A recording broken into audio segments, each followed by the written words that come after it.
तो नमस्ते दोस्तों, आज हमारा लेक्चर नंबर 3 नर्सिंग एप्टीट्यूड का क्वेश्चन नंबर 34 तक हो चुका था और आज हम इसमें क्वेश्चन नंबर 35 से स्टार्ट कर रहे हैं। तो डेली मैं आपको एक एक वीडियो नर्सिंग एप्टीट्यूड की, इंग्लिश की, उसके बाद केमिस्ट्री, बायो, फिजिक्स, आपको इस चैनल पर जो नर्सिंग रिलेटेड कंटेंट है या पैरामेडिकल फार्मेसी रिलेटेड वो डेली आपको प्रोवाइड कराता रहूँगा। तो देखिए क्वेश्चन नंबर 35 क्या कह रहा है। Transmission of tuberculosis is by. Tuberculosis मतलब किसके द्वारा फैलता है? क्या वो ब्लड प्रोडक्ट के द्वारा फैलता है? नहीं। ब्लड प्रोडक्ट के द्वारा फैलता है? नहीं। इन्फेक्टेड फूड एंड वाटर के द्वारा? नहीं। वो एयरबॉर्न डिजीज है, वो एयरबॉर्न डिजीज है। टीबी जिस व्यक्ति को हुआ रहता है, जब वो खांसता है या छींकता है तो जो उसके थूक के पार्टिकल्स हैं, माइक्रो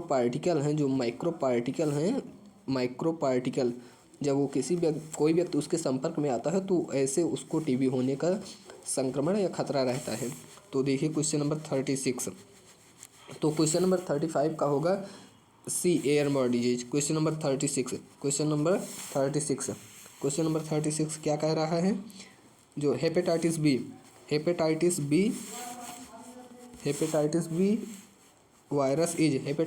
वायरस क्या है? वो हेपेडना वायरस है। हेपेटाइटिस बी जो है वो हेपेडना वायरस है। देखिए क्वेश्चन नंबर 36 का ए हेपेडना वायरस है। रेट्रो वायरस नहीं है वो, न ही वो ये पिडोमा वायरस है, ये सब चीज़ें नहीं है। क्वेश्चन नंबर 37 देखिए। क्वेश्चन नंबर 37 में क्या कहा जा रहा है? The incubation period of hepatitis B virus is. Incubation period मतलब उद्भवन काल जो पूछा है हेपेटाइटिस बी वायरस का कितने दिनों में होता है? वो 30 से 180 दिनों का होता है। 30 से 180 दिनों का। तो अब देखिए कोई 38 नंबर क्वेश्चन देखिए। 38 नंबर क्वेश्चन में क्या कह रहा है? Hepatitis B is life threatened infection मतलब शरीर के कौन से अंग को प्रभावित करता है? क्या वो किडनी को प्रभावित करता है? नहीं। ब्रेन को? नहीं किडनी को, नहीं ब्रेन को, नहीं हार्ट को। वो प्रभावित करता है लीवर को प्रभावित करता है। अब क्वेश्चन नंबर 39 देखिए। क्वेश्चन नंबर 39 में क्या कह रहा है? क्वेश्चन नंबर 39 में बोल रहा है the mode of infection of hepatitis B virus is mainly. Hepatitis B virus जो वो किसके मतलब कैसे फैलता है? वो सबसे पहले जो उसका मोड ऑफ इन्फेक्शन होता है वो पेरेंट्रल होता है, मतलब संतान को माता पिता के द्वारा फैलता है वो हेपेटाइटिस बी वायरस। तो ये 39 का बी हो जाएगा। अब देखिए 40 hepatitis B vaccination schedule in adult. जो हेपेटाइटिस बी का वैक्सीनेशन शेड्यूल होता है पहले 0 मंथ पर, 1 मंथ पर और 6 मंथ पर दिया जाता है। तो इसका हो जाएगा क्वेश्चन नंबर 40 का डी। हेपेटाइटिस बी देखिए question number 41 hepatitis B spreads through. Hepatitis B किसके द्वारा फैलता है? प्रोटोजोअल डिजीज नहीं है, फंगल नहीं है, बैक्टीरियल नहीं है, वो वायरस के द्वारा फैलता है। देखिए क्वेश्चन नंबर 42 क्वेश्चन नंबर 42 बोल रहा है hepatitis B is also called. Hepatitis B को क्या कहा जाता है? हेपेटाइटिस बी को और क्या कहा जाता है? हेपेटाइटिस बी को जो है सीरम जॉन्डिस भी कहा जाता है। हेपेटाइटिस बी को सीरम जॉन्डिस भी कहा जाता है। क्वेश्चन नंबर 42 का बी हो जाएगा। क्वेश्चन नंबर 42 का बी सीरम जॉन्डिस भी कहा जाता है। और देखिए क्वेश्चन नंबर ये 43 हेपेटाइटिस बी वैक्सीनेशन जो है is given by which route. Hepatitis B vaccination जो होता है वो किस रूट से दिया जाता है, मतलब उसका माध्यम क्या होता है? जैसे आपको कोई वैक्सीन दिया जा रहा है, जैसे कोई वैक्सीन आपके इंट्राडर्मल स्किन में लगाया जाता है, कोई मसल्स में लगाया जाता है, कोई वेन में लगाया जाता है, उसी तरह पूछ रहा है हेपेटाइटिस बी का जो वैक्सीनेशन है वो कैसे किया जाता है? वो इंट्रामस्कुलर, वो मांसपेशियों में दिया जाता है, इंट्रामस्कुलर है। अब देखिए क्वेश्चन नंबर 44 क्वेश्चन नंबर 44 जो है क्वेश्चन नंबर 44 क्या कह रहा है? क्वेश्चन नंबर 44 कह रहा है विच वायरस इज रिस्पॉन्सिबल फॉर कोविड-19। कोविड-19 के लिए कौन रिस्पॉन्सिबल है? तो उसके लिए है सार्स-कोव-2। तो उसके लिए सार्स-कोव-2 रिस्पॉन्सिबल है। अब 45 देखिए क्वेश्चन नंबर 45 बोल रहा है कोविड-19 एक्रोनिम्स स्टैंड्स फॉर। कोविड-19 क्या है? कोविड-19 है कोरोना वायरस डिजीज 2019। तो जो इसका फुल फॉर्म है कोविड-19 का वो है कोरोना वायरस डिजीज 2019, क्योंकि 2019 में फैला था। देखिए क्वेश्चन नंबर 44 हम छोड़ दिए। विच वायरस इज रिस्पॉन्सिबल फॉर कोविड-19? कोविड-19 के लिए कौन सा वायरस रिस्पॉन्सिबल है? SARS-CoV-2 रिस्पॉन्सिबल है इसके लिए। तो देखिए question number 46, corona virus is a type of virus. Corona virus किस टाइप का वायरस है? वो आरएनए टाइप का वायरस है कोरोना वायरस। अब देखिए क्वेश्चन नंबर 47। क्वेश्चन नंबर 47 में क्या कह रहा है? क्वेश्चन नंबर 47 कह रहा है which disease is caused by a dog bite. मतलब जो कोई कुत्ता काटता है, कुत्ते के काटने जाने पर कौन सा डिजीज होता है? वो होता है रेबीज। रेबीज होता है और इसकी इंजेक्शन लगती है कभी कभी, मतलब 3 इंजेक्शन भी लगती है या 4 लगती है, इसी तरह लगती है 3 या 4 इंजेक्शन। और इसका मतलब तुरंत इंजेक्शन लगवाया जाता है। काटने के बाद एक आप टिटेनस का इंजेक्शन लगवाते हैं, अब प्लस आप इसका रेबीज का इंजेक्शन लगवाया जाता है। अगर एक बार रेबीज किसी व्यक्ति को हो जाता है तो उसका इलाज संभव नहीं है, तो इसका हो जाएगा बी। अब देखिए क्वेश्चन नंबर 48 में क्या कह रहा है?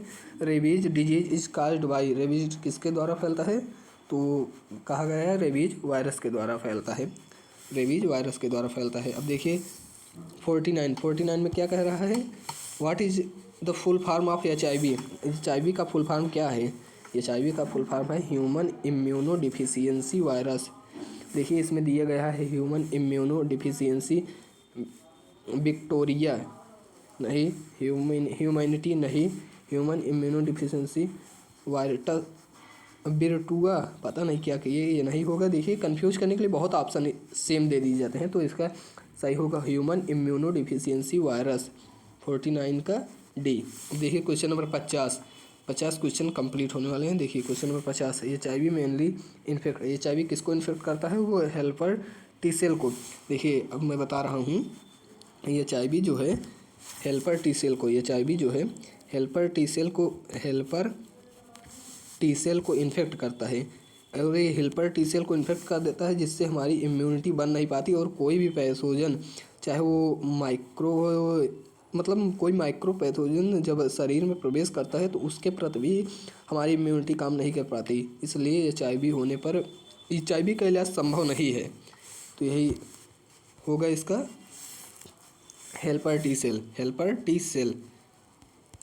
टी सेल होगा। तो अब देखिए question number 50। Question number HIV virus basically consist of. HIV virus जो होता है सिंगल स्ट्रैंड DNA होता है? नहीं, HIV सिंगल स्ट्रैंड DNA नहीं होता। डबल स्ट्रैंड DNA नहीं, वो सिंगल स्ट्रैंड RNA होता है। HIV सिंगल स्ट्रैंड RNA होता है। अब देखिए क्वेश्चन नंबर 52, एड्स का फुल फॉर्म होगा एक्वायर्ड इम्यूनो डिफिशियंसी सिंड्रोम। इसका एड्स का पूरा नेम फुल फॉर्म होगा। अब देखिए क्या कहा जा रहा है क्वेश्चन नंबर 52 एड्स के लिए। कहा जा रहा है कि AIDS is caused by the human immunodeficiency virus HIV। The transmission of HIV infection generally occurs through. तो HIV होता है जो वो किसके द्वारा फैलता है? वो ईटिंग। देखिए क्या कह रहा है? Eating contaminated food and water, नहीं, इसके द्वारा नहीं फैलता है। तो क्या वह इनहेलिंग पॉल्यूटेड एयर, मतलब जो दूषित हवा होती है उसको सांस लेने से फैलता है? नहीं। क्या वह शेकिंग हैंड, हाथ मिलाने से फैलता है? नहीं। वो किसके द्वारा फैलता है? वो फैलता है transfusion of contaminated blood and blood product, या सेक्सुअली फैलता है। तो क्वेश्चन नंबर 52 का बी हो जाएगा। अब क्वेश्चन नंबर 53 देखिए। क्वेश्चन नंबर 53 बोल रहा है which of the following is test is directly related to HIV। जैसे किसी व्यक्ति को हो जाता है तो कौन सा टेस्ट करवाता है? तो करवाता है इलीजा का फुल फॉर्म क्या होता है मैं आपको बता रहा हूँ। इलीजा टेस्ट करवाता है, इलीजा का जो फुल फॉर्म होगा, इलीजा का ELISA, इलीजा का फुल फॉर्म होगा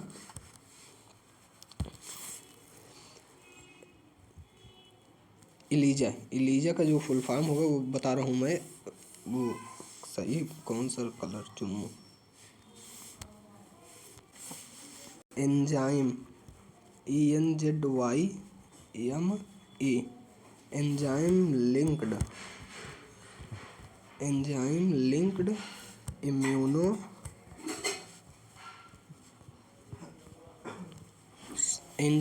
इम्यूनो सॉर्बेंट एस्से। तो ये होता है फुल फॉर्म इलीजा का, enzyme linked immunosorbent assay. तो उसको ध्यान दीजिएगा, enzyme linked immunosorbent assay. तो इलीजा के द्वारा जैसे जांच किया जाता है enzyme linked immunosorbent assay, यही हो जाएगा। अब क्वेश्चन नंबर 52 देखिए। 54, which of the following disease is related to corona virus. Corona virus disease किससे रिलेटेड है? तो मेर्स भी है, सार्स भी है, कोविड-19। तो ऑल ऑफ दीज देखिए ये हो जाएगा ऑल ऑफ दीज। देखिए क्वेश्चन नंबर 55। क्वेश्चन नंबर 55 का क्या कहा जा रहा है? The reservoir of infection of measles is, मतलब जो मीजल्स का इन्फेक्शन होता है वो किसके अंदर होता है? एनिमल के अंदर नहीं होता है, बर्ड्स के अंदर नहीं होता है, फिश के अंदर नहीं, वो ह्यूमन के अंदर होता है, ह्यूमन के अंदर, मनुष्य के अंदर होता है। अब देखिए क्वेश्चन नंबर 56। क्वेश्चन नंबर 56 क्या कहा जा रहा है? Measles is caused by, measles किसके द्वारा होता है? मीजल्स काज्ड बाई, वो किसके द्वारा होता है? वो वायरल डिजीज है, वायरस के द्वारा होने वाला डिजीज है। तो देखिए आपको सभी चीज़ें बता दी गई है, तो कृपया चैनल से जुड़े रहिए और चैनल को सब्सक्राइब करते रहिए। धन्यवाद।